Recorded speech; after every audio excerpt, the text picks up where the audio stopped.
Assalamualaikum warahmatullahi wabarakatuh. Halo teman-teman semuanya. Perkenalkan, nama saya Kalista Anora Putri Budoyo dari Manajemen 25CX dengan NPM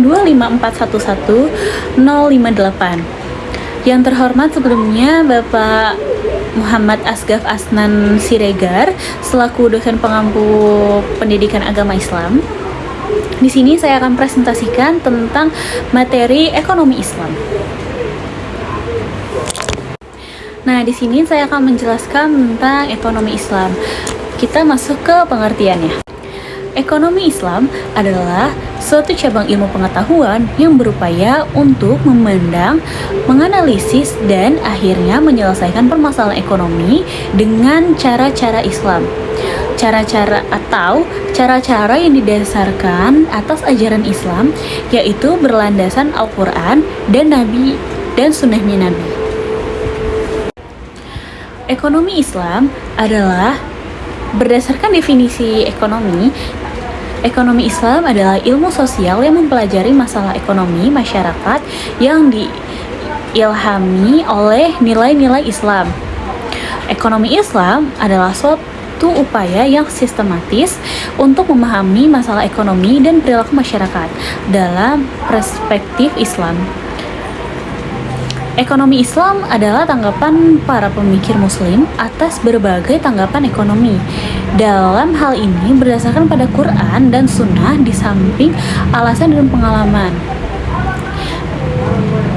Ekonomi Islam adalah suatu ilmu dan penerapan hukum syariah yang melindungi ketidakadilan dalam kaitan dengan upaya pencapaian kesejahteraan manusia dan pelaksanaan ibadah kepada Allah Subhanahu wa Ta'ala. Selanjutnya ada tujuan ekonomi Islam, yaitu ada meningkatkan ekonomi lebih makmur, menciptakan ekonomi yang adil dan merata, mewujudkan perekonomian yang stabil, mewujudkan perekonomian yang serasi, mewujudkan perekonomian yang menjamin kemerdekaan produksi, menjamin ekonomi umat yang mandiri. Setelah itu ada prinsip atau nilai dasar ekonomi Islam. Ada tauhid, keadilan, kenabian, atau ada ma'ad atau hasil. Ada syidik atau jujur, amanah percaya, patonah cerdas, tablik atau menyampaikan. Setelah itu ada lembaga-lembaga ekonomi Islam di Indonesia.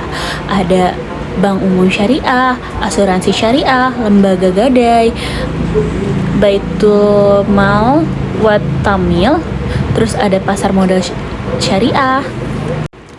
Selanjutnya ada Perbankan Syariah. Perbankan Syariah itu terbagi dengan beberapa cabang. Ada Bank Syariah, itu terbagi dua, yaitu Bank Syariah Umum dan Bank Pembiayaan Rakyat Syariah.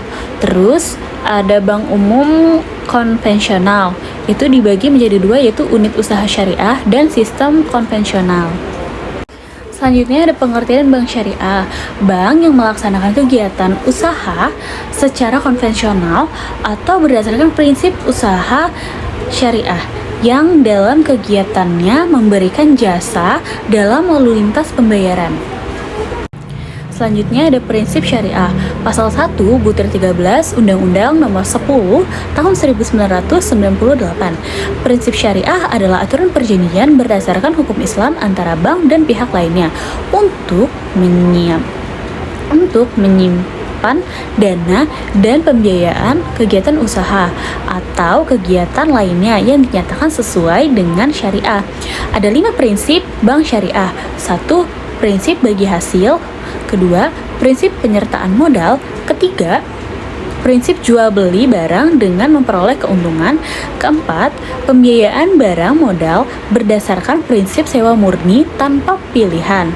Yang terakhir adalah pilihan pemindahan kepemilikan atas barang yang disewakan dari pihak bank oleh pihak lainnya. Selanjutnya ada peran bank syariah.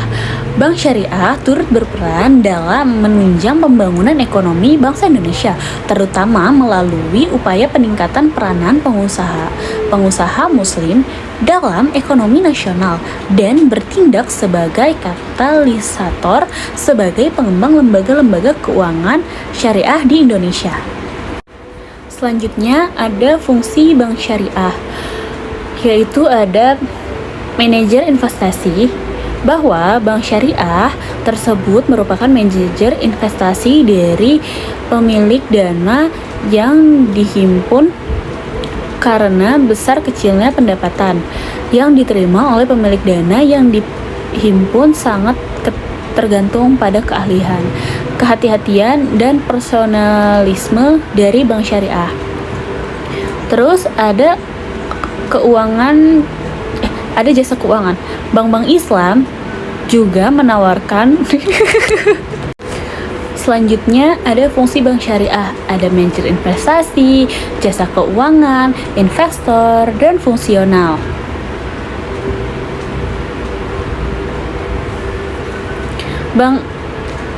Manajer investasi, bahwa bank syariah tersebut merupakan manajer investasi dari pemilik dana yang dihimpun karena besar kecilnya pendapatan atau bagi hasil yang diterima oleh pemilik dana yang dihimpun sangat ketergantungan pada keahlian, kehati-hatian, dan personalisme dari bank syariah. Terus ada jasa keuangan. Jasa keuangan itu ada bank-bank Islam yang menawarkan berbagai jasa-jasa keuangan lainnya untuk memperoleh imbalan atas dasar engagement kontrak atau sewa. Setelah itu ada investor. Investasi yang sesuai dengan syariah tersebut meliputi akad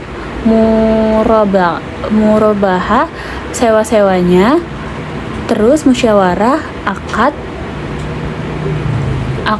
mudarobah, akad salam, atau istisna. Terus ada fungsi nasional.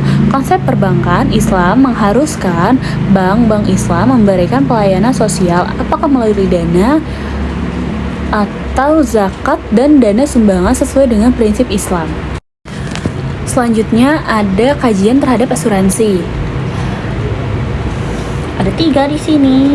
Ada unsur qahar, unsur maisir, terus ada unsur riba. Selanjutnya ada definisi pegadaian syariah. Menjadi suatu benda berharga dalam pandangan syarat-syarat sebagai jaminan hutang dengan kemungkinan hutang tersebut bisa dilunasi dengan barang tersebut atau sebagainya. Pegadaian mengatasi masalah tanpa masalah. Rukun dan syarat penggadaian syariah. 1. Ada rahin, yaitu orang yang menggadaikan. 2. Ada murtahin, yaitu orang yang menerima gadai. 3. Ada mahrun, yaitu barang jaminan. Syaratnya yaitu 1. Mempunyai nilai menurut syariat. 2. Harus ada pada waktu akad. 3. Harus bisa diserahkan seketika kepada murtahin atau wakilnya. Selanjutnya ada marhun bih atau dain hutang, yaitu harus jelas rahin dan murtahinnya. Kedua, harus tetap dapat dimanfaatkan. 3. Harus lazim atau mengikat pada waktu akad. Terus ada ijab dan qabul, pernyataan gadai dari para pihak. Keduanya jelas mengungkapkan keinginan untuk akad, kesesuaian qabul dan ijab. Masing-masing orang yang berakad mengetahui maksud lawannya. Persambungan qabul dengan ijab dalam majelis akad. Selanjutnya ada pengertian Baitul Mal wa Tamwil atau BMT.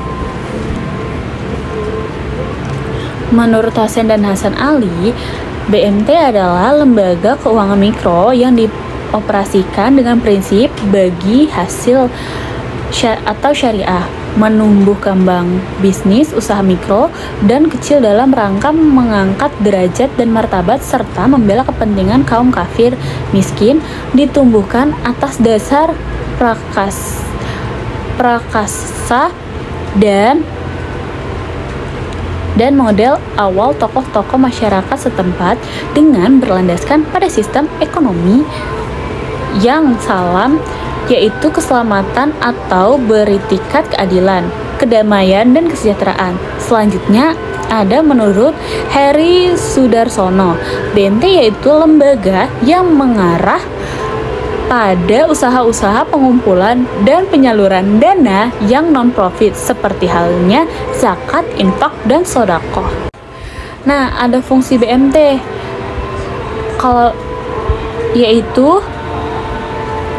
kalau Baitul Mal menerima titipan dana zakat, infak, dan sodaqoh serta mengoptimalkan distribusinya sesuai dengan peraturan dan amanahnya.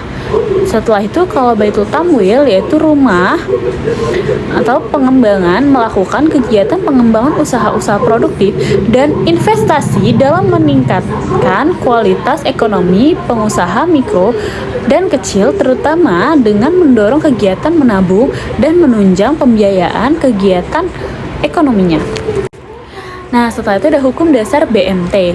Dalil Al-Quran Surat Al-Taubah ayat 60 dan 103 yang menjelaskan tentang perintah berzakat, di mana pada zaman Rasulullah Baitul Mal didirikan dengan fungsi untuk menyimpan uang-uang zakat dan lainnya. Selanjutnya ada dalil Quran Surat Al-Baqarah ayat 275 sampai 280. Setelah itu ada konsep dasar pasar modal syariah, yaitu Quran dan Sunnah, syariah hukum dan aturan yang berisi perintah dan larangan dan ditetapkan oleh Allah Subhanahu wa Ta'ala kepada hambanya. Fikih, penafsiran ulama terhadap syariah, ibadah yaitu manusia dan Allah penciptanya. Semua tidak boleh dilakukan kecuali yang ada perintah atau ketentuannya. Muamalah manusia lain semua boleh dilakukan kecuali jelas ada larangannya. Prinsip syariah di pasar modal. Nah, setelah itu ada prinsip pasar modal syariah. Ada 5.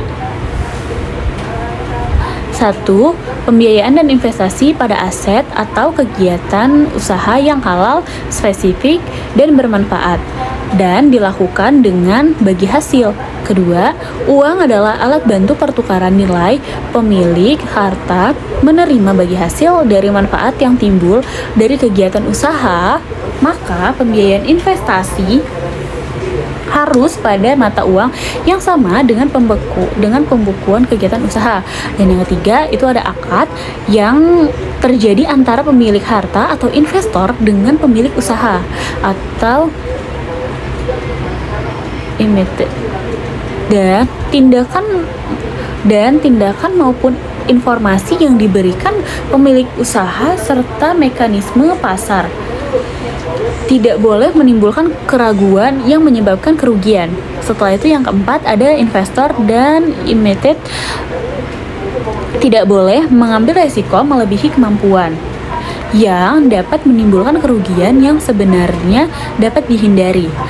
Dan yang terakhir ada investor maupun bursa dan self-regulating organisation lainnya tidak boleh melakukan hal-hal yang menyebabkan gangguan yang sengaja atas mekanisme pasar, baik dari segi penawaran maupun dari segi permintaan.